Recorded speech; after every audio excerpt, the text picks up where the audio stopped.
Red Bull King of the Air was one of the original main contests. It helped kick off the sport as a whole.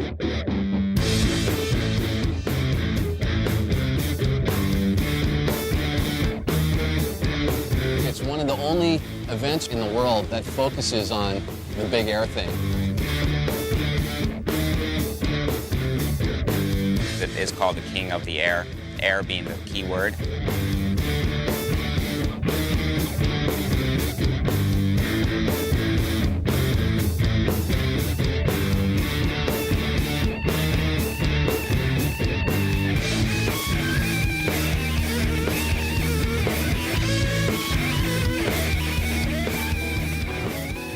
It was 98 when I had the very first event. Cost me $400 out of my pocket. Got a keg of beer. Mike helped me. Like, okay, you spread the word and I'll figure out how to get a couple buoys and judges down there and we'll do it. Mike was in the event. Corey was in the event, Don was in the event, Robbie was in the event, Lou Wyman, Elliot, Maurizio, Toscano, Chris Gilbert, go down the list. And we held the very first event with 25 kiters here on Maui. Joe Cool said, why don't we do the competition and we'll call it the Kitesurfing World Championship as a joke. Because the year before, there was just like 6 people. We called it the Kite Ski World Championships. One of the people was Corey's wife. We held it here at Kanaha. I had to negotiate with the canoe heli top guy because everyone sort of hated windsurfers, but people liked the thought of kites. There was no prize money. It was really about going out and just having fun, and then the parties afterward. There were more girls at this party than had ever been at any windsurfing party. And everyone said, kitesurfing is here to stay. Once word went out and the sport started to blow, that's when Red Bull approached us with doing an event. And then that's when we came up with the name King of the Air, and it stuck because at that time it was all about getting big air and the wow factor.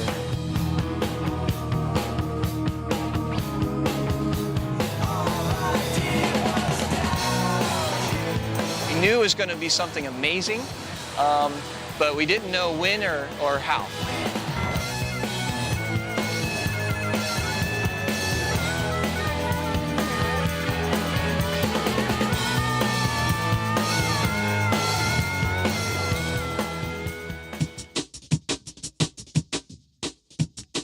Right about when I got into kite surfing, there was this era of experimentation and development that was just going ballistic. At that time, you could barely even call it a fringe sport. It was a new sport, so anything was possible. Actually went just up here in the cow pasture, learned to fly the thing, and got drugged through a bunch of cow manure, crashed the thing a bunch of times. Everybody got thrashed. We went out to this field and it was like just coated in cow manure. Well, nobody knew to put it over in the corner. Launched it straight downwind like a kite. Straight up like hot launching. It drug him from 0 to 60 in about 2 seconds. It was crazy times, man. I mean, people were getting hurt, and we were doing a lot of experimentation ourselves. We were at home rigging things up and throwing it up in the air and trying to see what would happen. We were getting drug into things, and Here we are launching from railroad tracks and off of small cliffs. If you could find a soccer field or an open grassy area, that's great. My dad would usually walk the control bar down to me, pass it off. I'd be getting my skis on near the water and then let the kites just yank me off the rock and into the water. We were probably launching him in the worst possible way, which was you put the kite dead downwind to you, the guy just holds on, digs his heels in the sand, the thing rips up out of the sky and just sends you down the beach like 50 yards. I had to take a surfboard and put foot straps on. I had to make my own bar out of old windsurfing boom. You can't use stainless steel piano wire, but you should hear him sing. That piano wire's coming through the air. We tied Manu to the car and then sent the kite up. The kite dove over to the right and just slammed him into the front of the car. And I remember we all looked at each other and said, that's not going to work. We'll have to test it another way. We had like knives strapped to our shins in case the lines got wrapped around us. But there's no way to wind the lines up, so we'd like cut old coat hangers and make hooks. We didn't have a harness, I didn't have straps, just a kite and a skimboard. You had one kite, and that was it. So you had to make that thing work no matter what. The future belongs to those that are brave enough to be first. like you didn't know what was going to happen if you did this. It made me, in a way, proud to be a kiter because at least you fought through that and you're willing to try something new, you know. Nobody really knew what they were doing, so every single person was an innovator.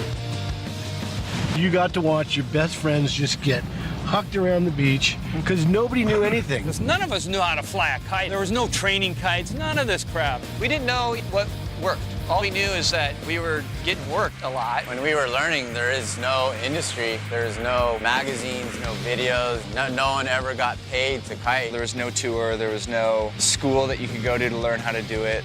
There was no one you could ask for help. I mean, it was all unwritten. But for me, and for a lot of guys that were with me at the time, it was part of the attraction. It was this not knowing what was just around the corner. And we would be teabagged. Like, you see a guy going by and he's got no board, and he's just being lifted out of the water like this all the way down. If it was a red kite, it was either Elliot or Sierra Emery. If it was a white kite, it was either me or Manu. Also a red kite would have been Robbie. You know, like Rush Randall, he had the green kite. And so you could tell from miles away who that person was. You're a part of the family. You brought in your style, you brought in your personality or your girlfriend or whatever. You brought something into the sport that we all appreciate. We didn't see a picture of anybody actually kiting on the water. We just kind of did it. You have to get over some things within yourself to have that boldness, but you get very richly rewarded for it.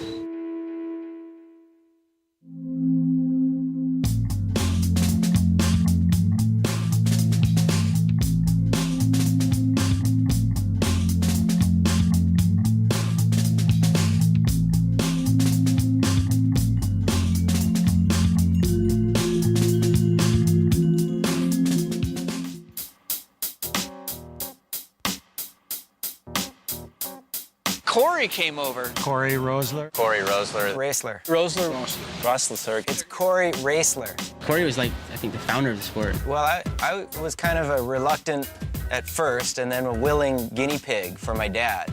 He was an armchair sailor that could calculate theoretically that you could sail 4 times the wind speed if you towed a hydrofoil with a kite. So I said, yeah, okay, so what does all that mean, Dad? We're going a little bit faster than anybody's gone before. That's our bag. And then the blowout races, it was clear from the beginning that kites were gonna be dominant. Sometimes, like the first blowout race, it's wall-to-wall windsurfers, and then they'd start the race and I'd sail through with my kite. Most of these racers, they don't know what's coming. The finishing clipboard would have all the names of the windsurfers crossing the line. They'd write my name down and then they crossed it out. But I still got a time on the clipboard.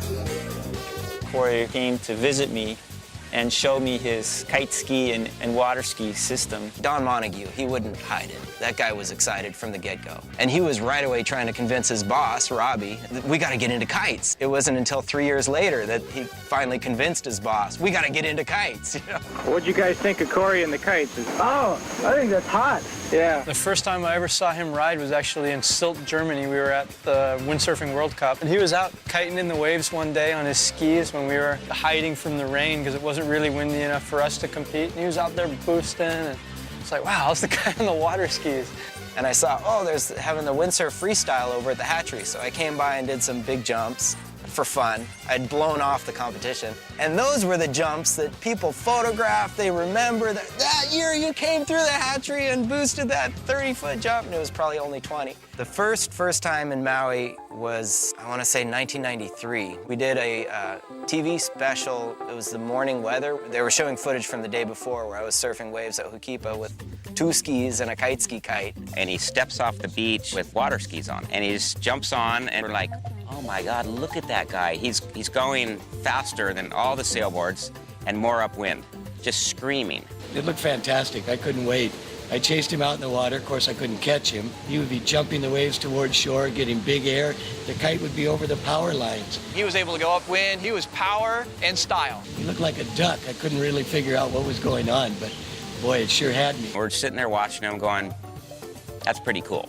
We need to get one of those. So Laird got on the phone and hunted him down. We found him in Oregon. We're like, we need one of your kites. I was trying to make a living manufacturing kites in the gorge, packaging them up with skis and bars, and one at a time by me and Randy and Therese, my wife. When she'd get off work, she'd come in and tie knots. So he would literally launch the kite from the water to the end of the lines, the length that he wanted, and then he would water ski out of the water and then take off. We were actually sailing fast. Stacks of flexifoils would yank us right off the beach, and if you had skis still on your feet, you were zooming. And that was when the buzz really hit. So they went and had a little contest at Sprecklesville. Everybody showed up. Him and his guys stepped off the beach and just went upwind. And we'd do a run down through and just do what you could and then, like, you know, be done. Corey had this board. It looked like a wide water ski, and he kind of standed, like, obscured on it. When you get on one board, like a wakeboard or a monoski, you can have one long edge that's much more efficient. Well, he could dig his heels in and just go upwind, stay in the same place. So kind of all scratching our head going, wow. By the end of that day, everybody could go upwind. It was just monkey see, monkey do. We realized how weak we were in the legs. It's like, oh, you can go upwind. So that was a very defining moment. That day, it became a sport where you could get out of your car, go out, and come back to your car. That whole time we were struggling with kite ski, we knew there was something missing. I didn't know until I landed on Maui in '96. What was missing was the camaraderie and the community aspect to it. We knew all along you were going to be able to go upwind. We just didn't know how you're going to be able to, like, support your family doing it. Right? Corey was like the light. He was one of those guys that was paving the trail for what the sport became in the future. Getting into kiting was one of the best things that I've done in my whole life. I go across the country and I go to a random beach and there's kiters there. And you just meet them and it's friendly, and once in a while they figure out who you are and they're sincerely grateful. That's the kind of recognition that matters.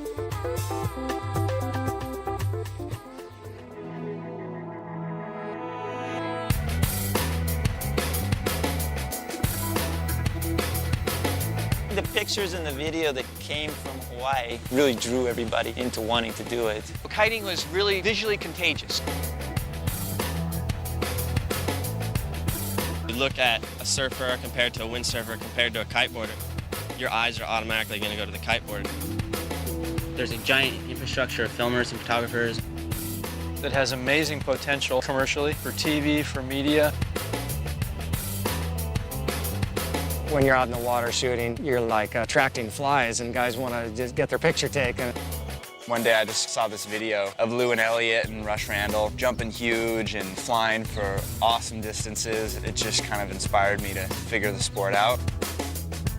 I had the first kiteboarding pictures in Wakeboarding magazine, and the editor was like, hey, get some shots of these guys. And then I saw a magazine article of a French guy, Manu Berton, kiting here at Lanes in Hokipa. And so when I came here, I was really thrilled to meet just one other kiteboarder. It's that awe of hear someone jumping higher than a telephone pole and landing soft as a feather.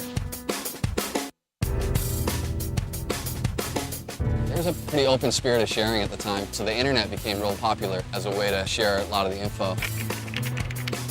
You know, a guy goes and gets a 14-second jump. Everyone in the world knows about it next week. They'll be going online and seeing what some guy in Germany has to say about it.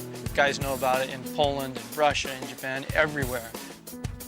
People started using kiting for commercials. You know, ESPN magazine, Outside magazine. They would get wind of it, and they would call me up and go, oh, we hear you have shots. And we started having more and more competitions, and the prize money was going up, and we had a tour. And all of a sudden, we were kind of like, whoa, this is really going to become a sport. And so it was that kind of energy, almost right from the get-go, that just imbibed kiting.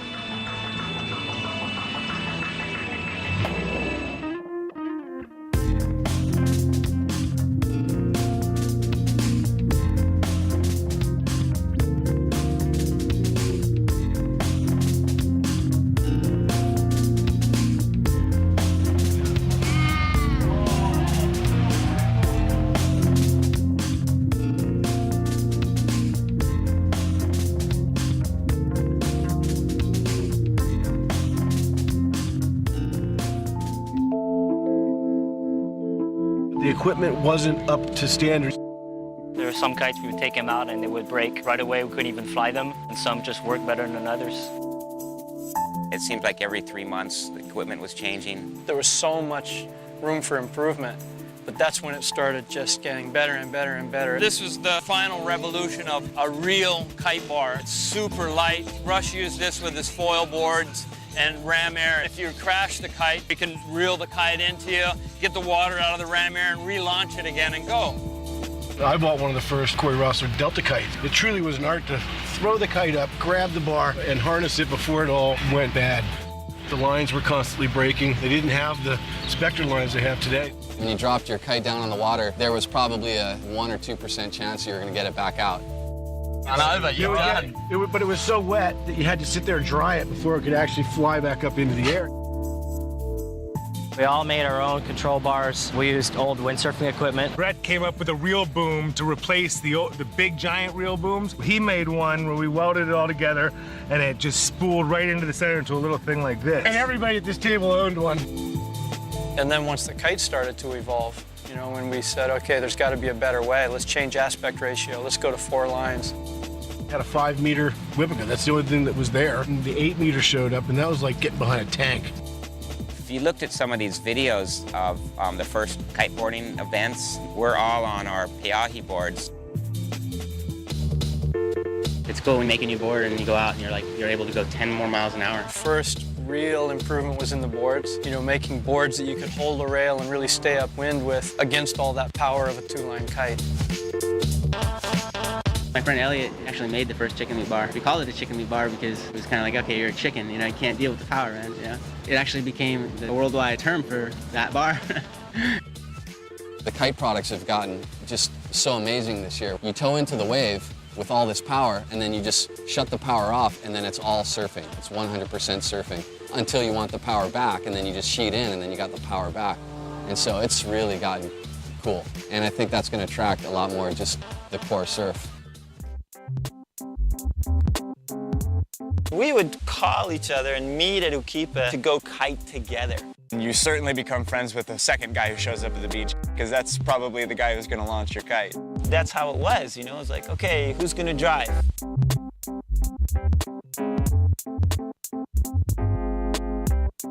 It's always nice to have someone grab your kite for you or grab your board if you crash. The guy that you're cursing is the guy who's gonna save your ass when your kite goes down. I've picked up more hitchhikers in the gorge, wrapping up their kites and walking down Highway 14. Oh yeah, I kind of got messed up and separated from my stuff. And you'll run all the way down the beach to get that kite for that guy, because we've all seen what can happen. I wave at everybody out there because I'm just having the time of my life. I tell you what, you know what it is? You jump 30, 40 feet in the air, and you're feeling good, you know? And you want to tell a guy, did you see that? All you got to do is look at all the smiles on these people's faces, and you can see the stoke is there. 2 years ago, if you told me I could be here competing in the final of the King of the Air with Flash Austin, I would have just said, yeah, I don't believe you, that's not possible. So it's just a dream.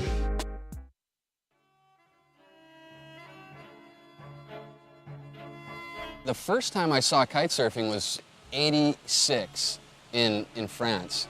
And I was at a windsurfing World Cup. It was a day that there was almost no wind at all. In fact, for windsurfers, it was no wind. It was just crazy. There was a helicopter trying to create wind for these guys to windsurf. You know, they were on their biggest boards, their biggest sails, and they were not even moving. And some guy shows up on the beach with a kite and water skis, and he throws a kite up in the air, jumps in his water skis, and goes flying past all these guys. And he rounds this point, this rock point, and disappears downwind. And I was just scratching my head going, that was crazy. And I'd never seen him again for years.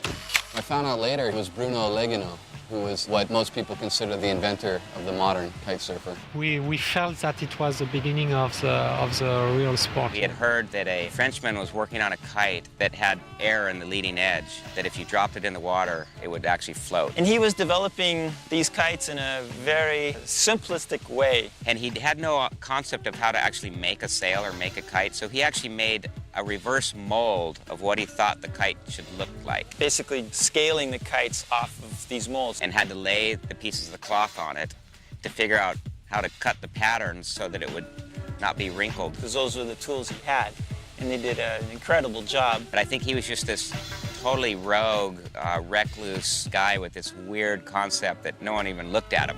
Then we tried to develop other markets for this kite, for example, safety or flying. It took him about 12 years before he actually brought it to market and got the design to where everybody else could use it. It was called Whippicat at this time, and it was an inflatable, small inflatable kite, and it was a little knee board that you put on and you inflate it, and you just kind of putted it along the water. Bruno's design was the next biggest step.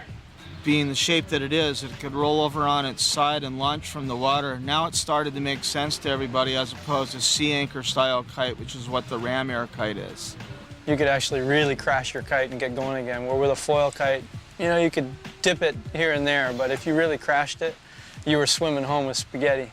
One of my team riders, Manu Bertin, came. He met Bruno in France, brought it to my loft, and I was just like, wow, this is it. This is a work of art, you know? So we took our expertise and developed software with Bruno to develop his style of kite, inflatable with all the controls. And I started playing around with cleats and systems on the bar to allow you to depower. Inflatable kite made it viable. That is when it made it a lot more acceptable. It was really another defining moment of the sport. Set the standard for the future. At that stage, the sport became real. I really want to bring this sport to everybody.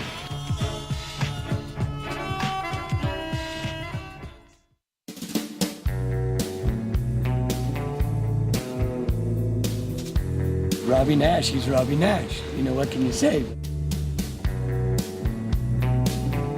You know, I used to be the youngest guy, and there was, oh, look, there's that little kid, Robbie Nash. And now it's like, look at that, there's that old guy, Robbie Nash. Some people say they don't know anyone that works harder than I do, no matter what they do. I look at it that I've never had a real job my whole life. Since I was a little kid, I've been doing this. I mean, it's evolved, it's changed, I've included other sports, but the core of my existence is riding waves, basically, and blasting around in the wind.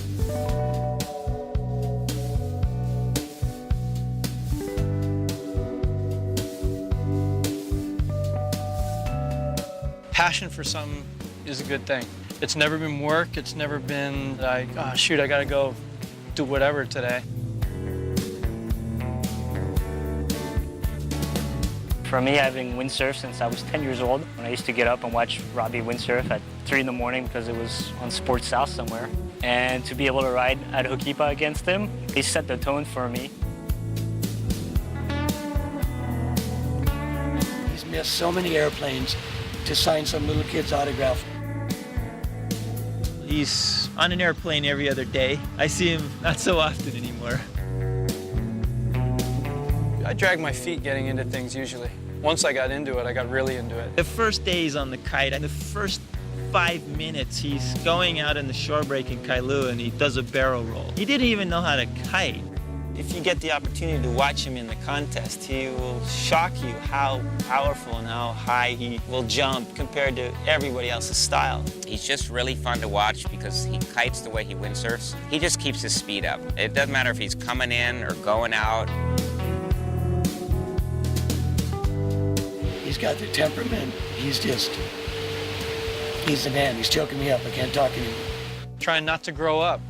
Trying not to be too responsible, trying not to plan too far into the future. All the things that people say are the wrong things to do in life if you want to be successful have been my key to success.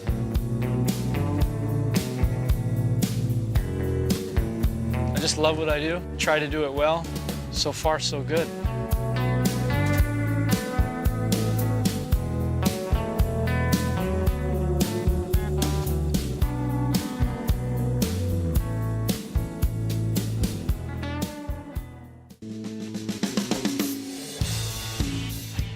Let's just say that the sport is in a cycle.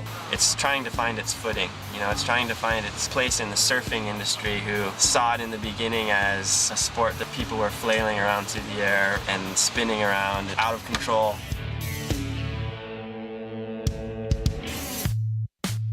Flash Austin, Robbie Nash for the big air, high jumps. And then already at that point, you had the wake style just kind of being pushed by Lou Wayman, Elliot LeBeau, Mauricio. On the same island, they were going in two completely different directions. For me, the sport is about flying and carving and surfing, and to other guys, it's handle passes and tech tricks. It started out with big air, spinny jumps. Foot out, you know, take your board off, spin it around. Jump and take off your end from the bar. Pokes, the big flicky airs. Right now, the cycle that it's in is very technical, extremely difficult handle-pass combinations. You know, they're really hard to do, but it's something that the public can't really relate to. They look at that and go, wow, that looks kind of... And then all of a sudden they see one guy just do a regular jump and he's 40 feet in the air, and they go, wow, look at that. Just a normal high jump gets more applause from the beach than the hardest, lowest, coolest handle pass technical maneuver. And what we try to equate it to is freestyle motocross. Motocross is very difficult racing. It's very technical and very difficult. You don't get 30,000 people filling a stadium. But when those guys started doing the super jump thing, it fills stadiums. Competitions, it's made it hard to judge, because how do you judge somebody that's really going fast down the line, throwing lots of spray, as opposed to somebody that's just being very fluid, kind of down the face with a surfboard? Kitesurfing is about as close as it gets to surfing because you can go take any surfboard off the shelf and kite surf on it. No, you look in snowboarding, some guys run slalom gates and some guys ride a half pipe. You come up and snap up off the lip, man. You're Superman.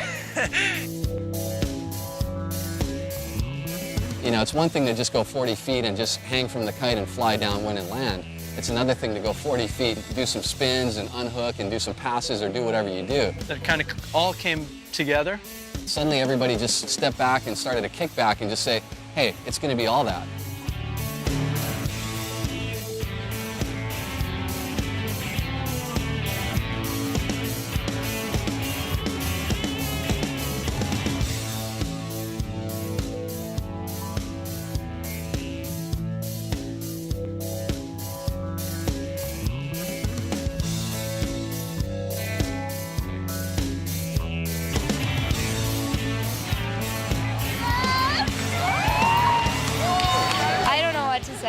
I'm speechless. It's the first time I ever win anything. I'm so happy.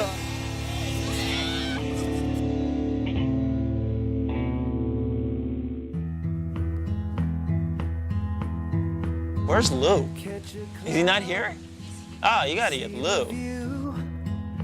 I came out here to try and pursue windsurfing as a career. You know, to me, Lou is one of the early, most progressive pioneers of the sport. And he actually did start the whole wakeboarding craze. You know, everybody's, oh, handle pass is new school. Well, I got news for you. Lou was doing it a long time ago. The rider that was most consistently pushing the envelope was Lou. As far as influences and people in the sport, you have to look at Lou, hands down. He invented so many of the tricks that are standards now. Just stuff that we're just going, oh my God, look what he's doing. And he was doing them in 2000 on the most basic gear. I can feel the good times coming again. He was always doing the craziest stuff. Jumping rocks, 50-foot airs, high loops. It was unbelievable. I didn't beat my head against a rock, you know, it just came, it was natural. He used to saw surfboards in half and ride half of them with no fins to see how they work. And then he'd go shape it later. He'd go get the grinder and grind it into something weird and drink 2 Starbucks coffees and be up till 4 in the morning building weird stuff. Lou was out on a McDonald's tray just ripping. My friend Mauricio, he had a tray in his kitchen to wax it up. I worked with him a lot in kite development, and he had tons of ideas coming out of his head. Just sometimes he was unable to get all those ideas immediately onto paper and make them reality. He had too many ideas. I used to tell him all the time, Lou, man, you're way too far ahead. I don't think even at the time people appreciated the stuff he was doing as much as the guys riding now. He tried to bring it out to the media. We didn't see it. If you're doing stuff that's so bizarre that they don't know how to judge you, there's no reason to compete. Just go out there and do your thing. Lou Wayman is a perfectionist. He'll go out and do the same trick 10 times in a row and you won't even notice the subtlety. Lou was never really part of the whole contest deal. He would never get through a heat. He'd show up, have his little kite and his little board, go out for his heat, do one trick, disappear downwind out of the contest area, and you'd never see him again. But it didn't matter. Everyone knew who the king was. Sure, I'd like to win, some money for doing tricks or something, but at the end of the day, it's well, did you really learn anything, or did you just kind of perform a circus act? He's just on the edge of insanity with his riding, with his personal life. It reminds me a lot of that guy in that Dogtown film, Jay Adams. Man, that's Lou, straight up. He just couldn't hold it together because he's like, God. At least Lou hasn't been in jail, so that's a good thing. There was Lou and Elliot, which was actually one person back then. So I mean, Lou and Elliot for sure, they hung out together. Lou Wyman and Elliot LeBeau. Literally, I thought that was one guy when I first started hearing about him because they were just partners in crime. We got along a lot in the beginning. We were really into like the sport and how to get better. He's really like business oriented and very like, structured on this is what will fly. And I'm kind of off the edge, like nah, we gotta just go crazy. Lou was convinced that he could wakeboard off of one. Pretty had his mindset. He's like, yeah, it'll work. Don't worry, it'll work. And then, sure enough, it worked. They were out every day. They had nothing to do except go out and kite. Where I was king for a day. Go have Starbucks in the morning or whatever and drop my truck off at the beach and take his all the way up 9 miles to the other beach. Once we got there, go to lunch, go back, get his car, come back, have another coffee, whatever. I saw it hands-on, riding with him every single day. You could just go on and on about Lou. Not that he would say it. That man is a very shy man. Name another kiter that's on 7-meter lines. Name another kiter that's gone barefoot. Lou goes so high that when you're on the water watching him, you're afraid, and he's the one up there. I'm interviewing Bertrand. He's this kid from France. I'm like, so what's up? He's like, Lou Wainman. I saw Hai, I saw Lou, I come to Maui. I mean, he could barely speak French, someone's translating, and he's like a Lou protege, and there's hundreds of Lou proteges out there. But, you know, it's like there's only one Lou. La-di-da, la-di-da.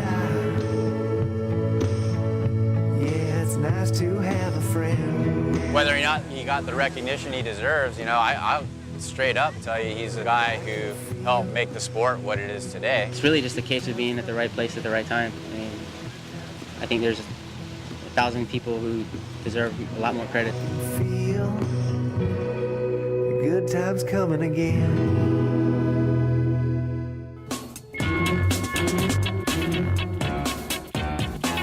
A lot of the first kite mares, they happened out of public view, but they were real, you know. They were very real. Puget Sound is like 35, 40 degrees. I'd get stuck out in the current, come back very cold, very hypothermic. Literally, I was at a point where I did not have any energy left. I'd expended everything I had. It was a slow, like 10-minute drowning. The wind died, and I was out there till 10 o'clock at night, floating down the coast. I couldn't get out of the current, and I finally hit Baldwin Reef. Nobody knew where I was, and then finally they realized I was gone, and then they sent out everybody looking for me. They called them kite mares. Someone would have some crazy experience of being tangled up in their lines and being pulled out to sea, or seeing a big shark, just getting the crap kicked out of you. In the bar, the wrong direction, being thrown through the trees. I've had worse lickings kiting than just about anything. Water can be really hard when you hit it really hard. Daniel got bit by a shark. Daniel's probably the only person I know who got bit by a shark. I give him my knee brace, and like a day later, I get the message, he's been bit by a shark, and the shark has bit the brace into pieces, but only like, you know, what, how many stitches? 30. 30 stitches. So what Brett didn't tell you is he went fishing with it the day before, got a bunch of mahi and ahi guts all over it, and then said, hey, Dano, you can borrow it. He raced, no worries, enjoy. 90% of the injuries that happen on land, usually during the launch or landing process. There was like one cement block in the middle of this field. We hit that cement block and then just ripped it up. If you could survive a whole coast run without having to swim in or have your friends have to stop their riding to help you drag all your broken equipment in, you know, you're a hero. The wind increases, and all of a sudden you've got a paraglider on you, and you're heading towards a house or a tree or a rock. We got pummeled a lot. I used to ride foils on my skimboard. And you make a mistake out on the outer reef in the big waves during the winter, you're not only swimming, but you're swimming with a fish net and a trash bag full of water with your skimboard. You don't say I'm gonna quit ever, but you're like, what am I doing? It's funny, like, you don't panic, you know? I think that drive just to do the sport tomorrow and kind of pull it together, and you'll swim in 5 miles, man. One of my worst experiences was falling out of the sky so hard and hitting the water so hard. You have so little air in your chest. You know, you got the board's tombstoning, you're like, oh, here it comes, poof, past your head. Shooting past your head. It was called stretching and loading a leash. I lost my kite and my leash broke. And Mike's like, oh, I'll grab his kite. And so he kite surfed up to my kite and tried to hold it down on the water while he was flying his kite. And I'm swimming like hell trying to get up to him. And all of a sudden I get close to him and I look and he had let his kite go and my lines had wrapped around his neck and he was just trying to get the thing over his head. And he did just in time as the kite powered up and blew away. And I was just like, whoa, that was as close as it gets, you know. One of the worst things I've seen was a friend who was learning at Kite Beach, and he knew what he was doing, but he was landing down by the sewer plant. His kite got away somehow and just drug him into a tree, and it knocked him out, and then the kite relaunched, and he got sucked up into the tree again, and it broke his hip. Finally, the kite fell in the road, and he's completely unconscious, and he's alone. And somebody was driving down the road, and they couldn't go by because there's a kite in the highway. For some reason, they followed the strings back and found my friend at the base of the tree. He recovered and uses 4-line kites now. Can be dangerous. I think that's part of the draw of the sport too. If it were riding a bike, 1 billion people would do it. They want to be safe, but they also want to have the thrill of what it feels like to be flying through the air or going Mach speed down a big wave. Going out and really pushing yourself, somehow it qualifies your life, especially if you survive. You know, then you're like, yes, you know, I lived through it.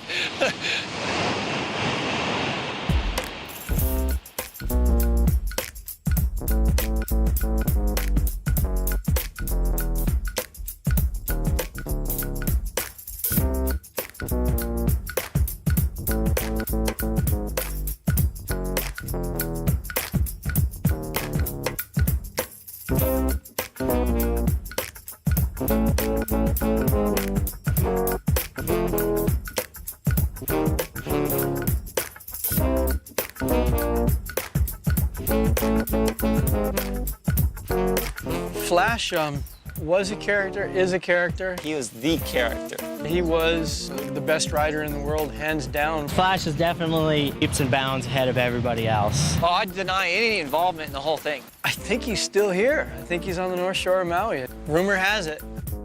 I came here in 1997. Flash came from Florida. I guess you could say that I was wave deprived as a child. You know, really sad, I know. I was skimboarding down the beach in Panama City Beach, and we saw a guy with a box kite where you get pulled on a buggy. And I begged him to let me try it. I felt the surge of power and the fun of the kite, and I was hooked immediately.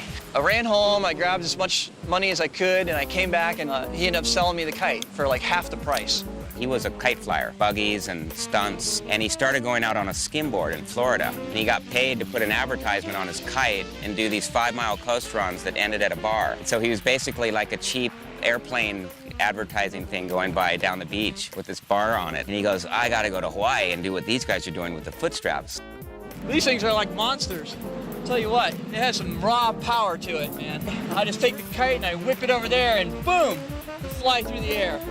And then if you crash, it's not so bad because you're on water.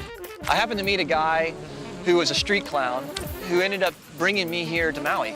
He's like, I'm going and I'm never leaving. And I said, oh, I'll go and I'll look for a couple weeks. I had no idea about what Maui or Hawaii was really about. I ended up meeting Joe Cool, strangely enough, within the first couple hours of being on Maui. I just got, this guy just doesn't get it, you know, I mean, he doesn't really understand the wind yet. But he goes, one more time, he's just begging for me to stay, not to leave. So he launches the kite, he gets it up, jumps on his skimboard, goes sand sliding on his skimboard, hits the little short break lip, becomes airborne, drops back on his skimboard, just rips way out into the ocean.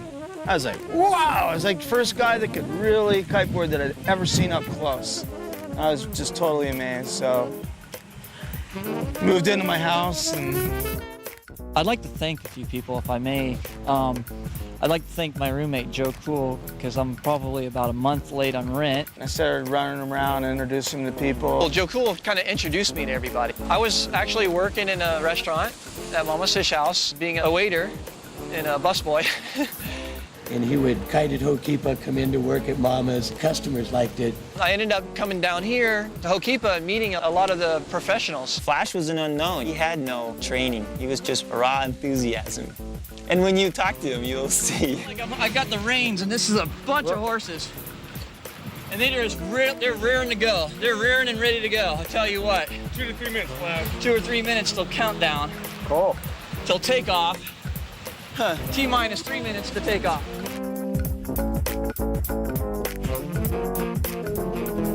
Every time I would catch an air, like 8 to 10 or 15 windsurfers are like, woohoo, you know. Flash would come out here on a super windy day and he would fly like 40 feet in the air and be spinning all over the place, and it's like, I'm gonna have to learn how to do that. Because that guy was boosting whatever you gave him. It didn't matter. He'd switch in the middle of a competition. He didn't even care who was sponsoring him. He'd grab a different kite. Everybody in Europe knew his name. I couldn't wait to go kiting to catch air and surf waves. Then I became an airtime junkie.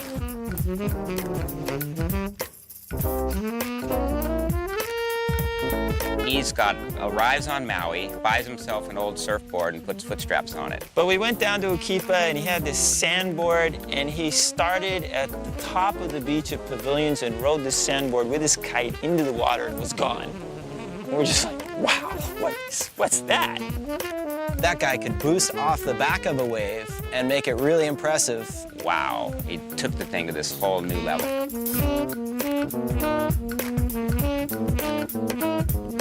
Years later, I'm still here.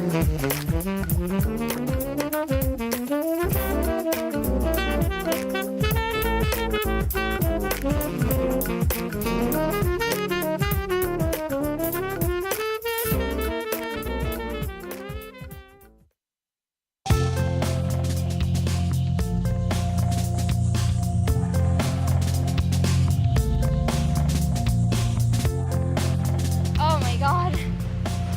Oh, well, that's awesome. Then I'm happy now. I'm against Hadlow, so I got to step it up a little bit. He's the current world champion, and I'm more than twice his age, so we got to throw down. It was pretty cool. Had a few good runs, good jumps.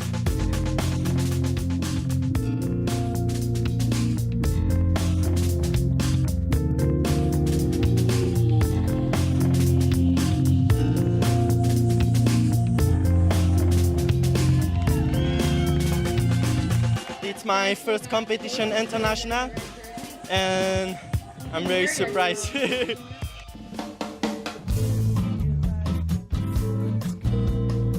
don't realize it when you're in a sport and you're involved. You don't go tell your friend, hey, wow, you're really old, you know? Now there's more of an attraction to the younger crowd. The youth of kitesurfing can be on a par very fast with much older, experienced guys. This year, I've noticed a good 10 or 15 older guys that normally would have entered just going, I can't compete against a 15-year-old kid that woke up and just went, oh, this is natural for me. I'm Nicola Porcella, and I'm the youngest skateboarder in the world. I'm 15 and I want to be better and better and coming in the top 3 of the world. Getting those young guys pushing the limits, making it more technical helps to put it there, to really give it its own identity. This year I start going big power moves and I'm gonna win the King of the Air for sure. If you were 12, 13, 14 years old and windsurfing, you were doing it with like your dad and his friends. You didn't have other kids to do it with. I have been kiting for about 3 years now. I'm 13 years old. When they break down, it takes them 6 months to recover, but it takes the older guys about 1.5 years. You have no fear. It's not until you start growing a little bit older, you start to grow a healthy fear. It's just getting younger and younger and younger. I bet half these Red Bull qualifier kids don't even have their driver's license. Back when we first started, we were like, man, it'd be cool if there's a bunch of kids involved, you know, and that's when we'll know the sport's probably gonna take off. You know, you look at the beach now, you're 25 years old, you're old. Kids learn the quickest because they have no fear and they just listen and do what you say. The women, the second fastest. A gentle hand goes a long ways in the sport. And the men dead last. And if the man's got some guns, super last.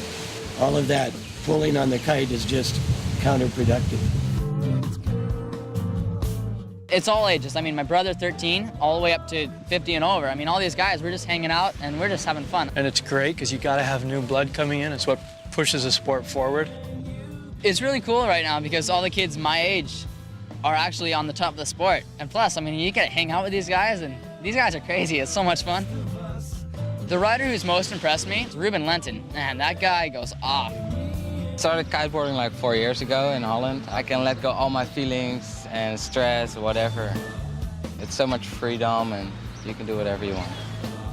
You know, you start to get a little cocky and you're like, yeah, you know, I've worked really hard for where I'm at. And the next generation, the younger guy comes along and just takes it a step beyond it. You're like, I thought I was as far as I could go, but apparently I have a lot of work to do.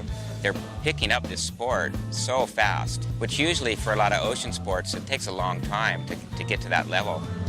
They're doing it, and they're ripping. Very quickly, we'll be steering the future of the sport.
Kiting is a global sport. It blew up in a couple of years just all over the world. There's so many guys coming into it from so many backgrounds, from so many countries. I'm originally from Colorado Springs. Right now I live in Los Angeles. Japan. Holland. South Africa. France. Germany. I'm from Holland. Houston, Texas. Hood River, Oregon. A local Maui boy. Fly to it's something that's been very good for the industry and the sport. It's a qualifier event in 10 to 15 countries. When you win the competition there, you get the flight and also the accommodation paid. It's expensive to fly, it's expensive to stay here in Maui, especially if you've never been here and you don't have friends to crash on their couch or anything. That makes it much easier for the riders to come. We've grown up with this sport, and it's been this novel thing that we're all traveling around the world doing. And I mean, I went from only being in Seattle and maybe going to a few spots around the country for sailboat racing. Next thing I know, I'm like in Spain, I'm in Germany, I'm in Amsterdam, I'm in Dubai. I just came back from Italy. I got all my kiter friends together. I was there for a week, and they had me on the news every night. They're just looking for something new. In Europe, people really want to participate.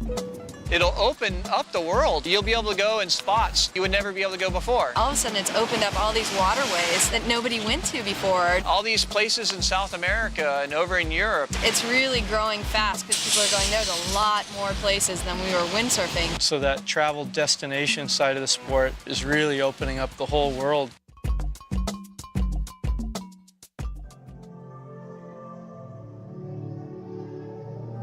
The fact that you could ride a McDonald's tray as compared to a windsurfer shows you the potential of this sport.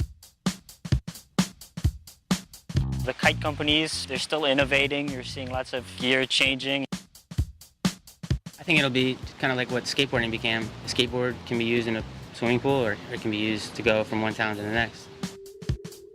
Back in '95, we're going to a ski hut in Austria. I pull out my kite, put a rope on my back, and pulled 4 people at a time up to the ski hut for New Year's Eve.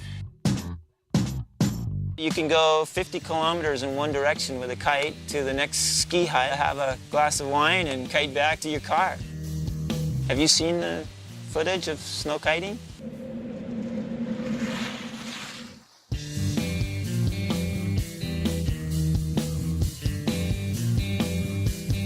There's some guys just basically soaring with the kites and kite looping over snow.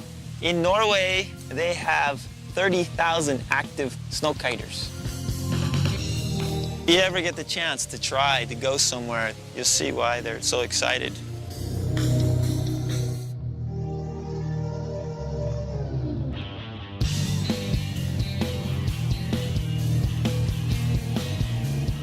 I think extended flight is what's coming up. The kites will be somewhat collapsible for size and changeable for size, and we'll be in the air much longer. We won't even have kites. I think we'll have that arc shape, but we won't have lines and we won't have boards. We'll go inside that bladder, so we'll have just like a wing. You'll basically be like a pelican, be able to do flips and stuff.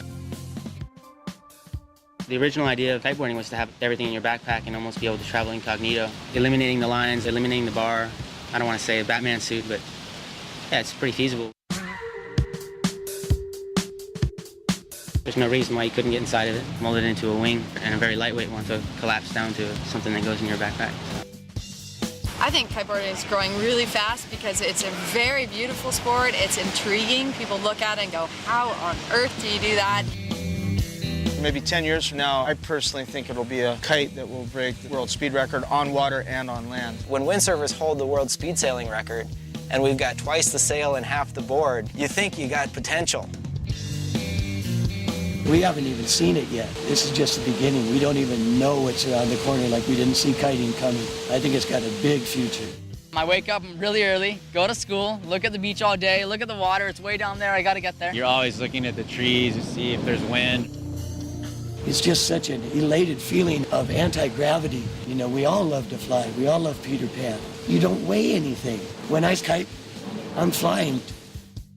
It's kind of like a magic carpet ride, you know? You just get pulled around all day for free. It's not slowing down. The sport is just taking off. They were right in the industry. I mean, it is a very futuristic sport. The fact that you can go upwind and that the sport finally got traction and established itself just opened up whole new possibilities. You're tapping into this energy that you cannot see. We're able to create power. It's like a propeller. You can just move this kite all over the sky and you have all these other sports coming in. Now it shows more potential. We've taken everything we could from those sports, and now we're going our own direction. It's really, really fun to be able to go out there and just use you and the wind and the water and just express yourself however you want to. Because of everybody who's taken it to this level, past and present, kiting's gonna be something amazing.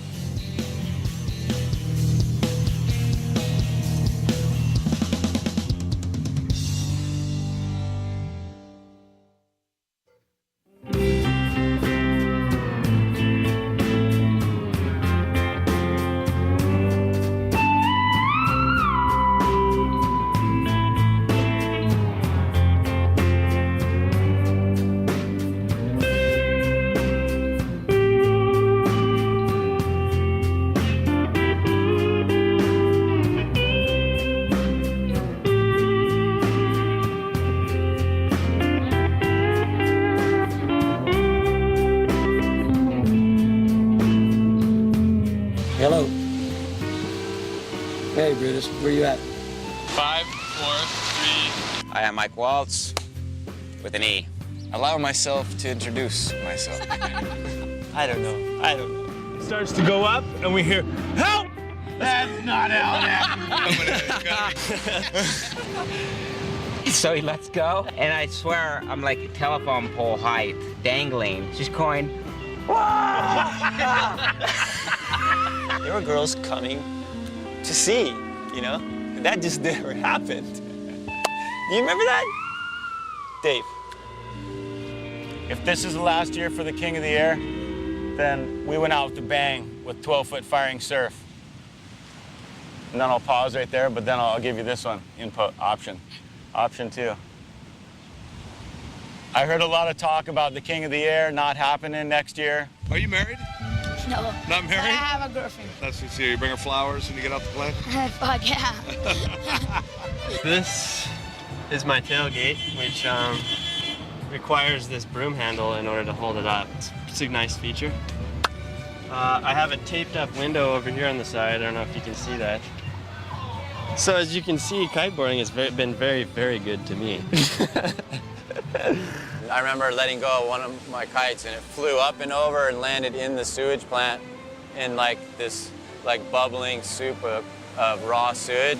It was the only kite I had, so I had to like get these Safeway bags and rubber band them to my feet so I could walk out, and I had to walk through a bunch of sewage to pick my kite out of there. And I remember everyone was like sitting laughing at me while I was in the middle of this shit pool. My friend bought a bunch of chickens, or chicks, and we raised those and ate the eggs, and There were a bunch of squirrels around, and we killed those one time, you know, because they were trying to eat the chickens, and we're like, hey, let's try eating some squirrel. And I go, what happened to you guys? And they're like, oh, wow, barbed wire fences, man. I go, what do you mean barbed wire fences? What the heck? What's up? And I said, wow, that looked really cool, man. I said, wow, cool, this is neat. Wow, something cool for the sport. Next you know, wow, that's just incredible.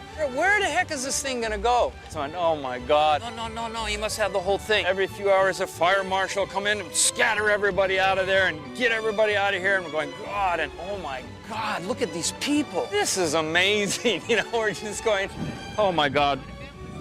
Oh, I mean, it was real exciting.